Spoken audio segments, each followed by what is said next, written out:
US Supreme Court rejects Trump's appeal. US Supreme Court Donald ట్రంప్కి పెద్ద shock ఇచ్చింది. ఈ జీన్ కేరల్ డిఫమేషన్ కేసులో $5 మిలియన్ పెనాల్టీకి సంబంధించిన ట్రంప్ వేసిన అపియల్ని కోర్టు మళ్ళీ రిజెక్ట్ చేసింది. Donald Trump praises Indian election system. Donald Trump యూఎస్లో ఓటర్ ఐడి మ్యాండేటరీ చేయాలి అని సేవ్ అమెరికా యాక్ట్ని డిమాండ్ చేస్తున్నారు.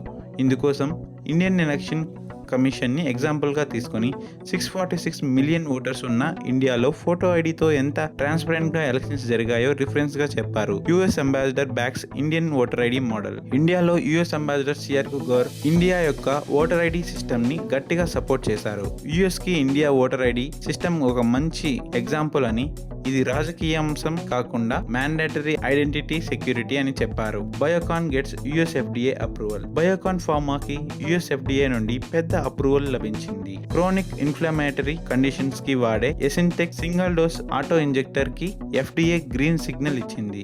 బయోకాన్ స్టాక్ అప్ మూవ్ కి ఇది key trigger. UK economic data highlight. UK economic data release అయింది. అన్ఎంప్లాయ్మెంట్ రేట్ 4.9% దగ్గర ఫ్లాట్ గా ఉంది. బోనసెస్ తో కలిపి యావరేజ్ ఎర్నింగ్స్ 4.1% కి తగ్గాయి, కానీ బేస్ ఎర్నింగ్స్ 3.5% కి కొంచెం పెరిగాయి. Indian government using FDI norms. Foreign investments ని అట్రాక్ట్ చేయడానికి ఇండియన్ గవర్నమెంట్ ఎఫ్డిఐ నార్మ్స్ ని ఈజీ చేస్తుంది.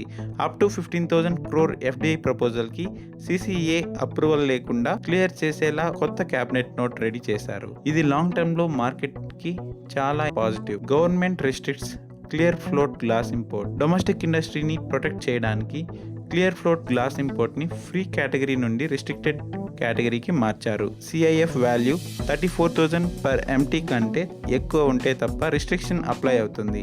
డొమెస్టిక్ గ్లాస్ మ్యానుఫ్యాక్చరింగ్ స్టాక్స్ కి ఇది పెద్ద boost. Market wrap. Week close on expiry day. Market closing update. Week expiry day వల్ల Nifty 133 points drop అయ్యి 24,155 దగ్గర క్లోజ్ అయ్యింది.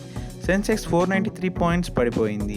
ఇన్ఫోసిస్, విప్రో, హెచ్సిఎల్ లాంటి ఐటీ స్టాక్స్ 2% వరకు ఫాల్ అయ్యాయి, కానీ యాక్సిస్ బ్యాంక్, మ్యాక్స్ హెల్త్ మాత్రం టాప్ గెయినర్స్గా ఉన్నాయి. ఇలాంటి డైలీ మార్కెట్ అప్డేట్స్ మరియు స్టాక్ అనాలిసిస్ కోసం శక్తి తిరుమూర్తి ట్రేడింగ్ ఛానల్ని లైక్, షేర్ అండ్ సబ్స్క్రైబ్ చేయండి. Thank you for watching this video.